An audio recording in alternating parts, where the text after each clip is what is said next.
Hello everyone, welcome to my channel. Students, आज हम लोग पढ़ने वाले हैं ग्रेविटेशन का एक और important topic, relation between G and G. Students, पहले तो ये कंसेप्ट क्लियर कर लेना है कि जी क्या है और जी क्या है। और मैं आपको ये बात बताता हूँ कि ये टीचर्स का एक बहुत ही चाहता क्वेश्चन है जिसको बार बार पूछते हैं। ध्यान देना, इस क्वेश्चन को वो बार बार पूछते हैं, लेकिन हमें ये कंसेप्ट पहले क्लियर होना चाहिए कि जी और जी क्या होते हैं। जी और जी के बारे में देख लें, हम जी और जी में डिफरेंस भी देख लेंगे, लेकिन सबसे पहले इंपॉर्टेंट बात है जी और जी में डेरिवेशन, जी और जी में रिलेशन। सो स्मॉल जी जो होता है स्टूडेंट्स, वो ग्रेविटेशनल एक्सेलरेशन होता है, और कैपिटल जी जो होता है वो यूनिवर्सल ग्रेविटेशनल कांस्टेंट होता है। सो स्टूडेंट्स, आप लोग हम इसमें डेरिवेशन निकालेंगे। रही बात नोट्स की, तो नोट्स मैंने आपको ऑलरेडी डिलीवर कर दिए हैं, वो आपको मिल ही गए होंगे। यदि आपने डाउनलोड नहीं किए तो लिंक डिस्क्रिप्शन में दिए, डाउनलोड करें, अपने साथियों को भी डाउनलोड करवाएं और उनको भी प्रेरित करें ताकि वो भी पढ़ाई चालू कर सके। अगर यदि आपने चैनल को सब्सक्राइब नहीं किया तो चैनल को जल्दी से जल्दी सब्सक्राइब कर लीजिए ताकि आपको लगातार एक के बाद एक वीडियो मिल सके और आप अपनी पढ़ाई को गति दे सके। स्टूडेंट, देखते हैं आज का हमारा लेक्चर शेड्यूल क्या है। आज का हमारा लेक्चर है लेक्चर 5, जिसमें हम रिलेशन बिटवीन जी एंड जी को फाइंड करेंगे। मैं फिर बता दूं कि जी और जी के बारे में डिटेल लेने के लिए प्रीवियस वीडियो देखिए, लिंक डिस्क्रिप्शन में दी हुई है, उसको देख लेंगे तो परफेक्शन इसमें अपने आप आ जाएगा। स्टूडेंट, देखते हैं जी और जी में डेरिवेशन क्या है। देखिए, यहाँ पे मैंने एक डायग्राम बना के रखा है आपके लिए। ये डायग्राम है, ये अर्थ का डायग्राम बनाया हमने।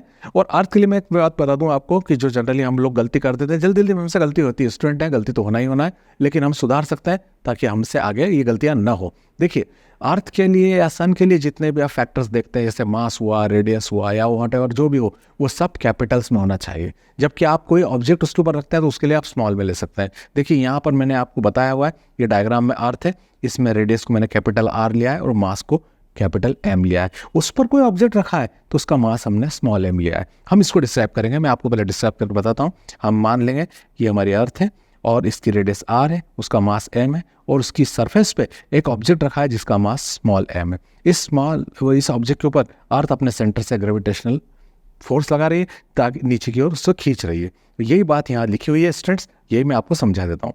Late the radius of earth is R and it's mass is M, an object of mass M is lying on the surface. ये देखिए, एम जो है उसकी सरफेस पर है। Force F equal to M G is applying on the object from the centre of the earth. Centre of the earth से force उस पर लगा रहा है according to Newton's law of the gravitation. अब न्यूटन्स लॉ ऑफ ग्रेविटेशन हम लगाएं। मैं फिर आपसे कहूँगा कि Newton's law of the gravitation पहले ही क्वेश्चन है, मैंने आपको उस समय भी कहा था उस प्रीवियस वीडियो में कि देखिए उसको कर लीजिएगा, वो बार बार कहीं ना कहीं यूज़ होगा। ये नहीं देखा है तो नहीं देखा है यदि आपने, तो प्रीवियस वीडियो में जाकर देख लीजिए, आपको वो कंसेप्ट क्लियर हो जाएगी। और वो यहाँ हमें यूज़ करना है, वो भी आप यूज़ कर सकेंगे बेहतर तरीके से। यहाँ देखें, न्यूटन्स लॉ ऑफ ग्रेविटेशन लगाएंगे तो F equal to G M M upon R square. अब स्टूडेंट, यह बात मैं आपको फिर बता दूं कि ये कैपिटल एम अर्थ का है, m1, और m2 की जगह हमने स्मॉल m लिया है। वो क्या है? उस ऑब्जेक्ट का मास है। तो m1 m2 दोनों आ गए अपॉन आर स्क्वायर। तो यहाँ आप देख रहे हैं कि मैं r की वैल्यू क्या रखूंगा, यहाँ पे r जो है हमारा कैपिटल R होगा। तो f equal to G M M upon capital R square. ये ठीक है, ये हमारा इक्वेशन फर्स्ट हो गया स्टूडेंट, क्योंकि ये जो है यूनिवर्सल ग्रेविटेशनल लॉ उसके ऊपर अप्लाई किया है जिससे वो फोर्स लग रहा है। अब देखिए स्टूडेंट, यहाँ पे हमने एक बात लिखी हुई है और वो कही कि ऑब्जेक्ट जब सरफेस पर होता है तो अर्थ उसके ऊपर फोर्स लगाती है, वेट फोर्स। यहाँ पे दे लग रहा है force F equal to M G. देखिए यहाँ पे force F equal to M G is applying on the object, वो भी अप्लाई हो रहा है ऑब्जेक्ट पे, तो उसको भी हम ले लेते हैं, वो होगा F equal to M G. अब स्टूडेंट, ये हमारा इक्वेशन सेकंड हो गया। अब देखिए यहाँ पे एक दोनों इक्वेशन को हम देखें तो दोनों की लेफ्ट हैंड साइड सेम है, F और F, तो यहाँ RHS इक्वल हो जाएगी। G M M upon R square is equal to M G. Simple step है स्टूडेंट, आप देख रहे हैं, मेरे बताने के पहले आपको पता लग गया। पता कीजिए क्या है स्टेप में, क्या आप कर सकते हैं नेक्स्ट स्टेप्स की। इसके नेक्स्ट स्टेप में आप कर सकते हैं स्मॉल एम से स्मॉल एम को कैंसिल।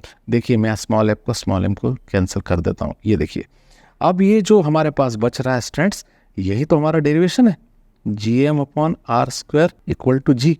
यानी हम इसको और अच्छे से लिख लें तो जी को हम आगे लिख देंगे। देखिए, मैं जी को आगे लिख देता हूं, तो G equal to G M upon R square. ये ही हमारा जी और जी में रिलेशन है स्टूडेंट। और जी और जी में रिलेशन होने के कारण अब यहाँ पे आप सोच रहे हो कि सर इससे क्या फ़ायदा होगा, क्या करेंगे, ऐसी चीज़ें क्यों की जाती है फिजिक्स में, ये निकाल लेने से हमारी लाइफ में इसका क्या चेंज होता है। अरे, हम इसको ऐसे क्वेश्चंस के रूप में देखेंगे कि यहाँ पे एक आप फैक्टर देख रहे हैं स्टूडेंट्स की, जो एम है वो अर्थ का मास है। यदि हम तीन चीज़ें जी, कैपिटल जी और आर की वैल्यू फाइंड कर लेते हैं पता कर लेते हैं और उसको इस फार्मूले में रख देते हैं तो हम अर्थ का मास निकाल सकते हैं। तो अर्थ का मास निकालना एक इंपॉर्टेंट चीज़ है जो हम अगले टॉपिक में पढ़ने वाले हैं, लेकिन मैं बताऊंगा कि हम ऐसी चीज़ें भी इसमें कर सकते हैं। सो इसको रिपीट कीजिएगा, प्रैक्टिस कीजिएगा। मिलते हैं नेक्स्ट वीडियो में। Till then stay blessed and good bye.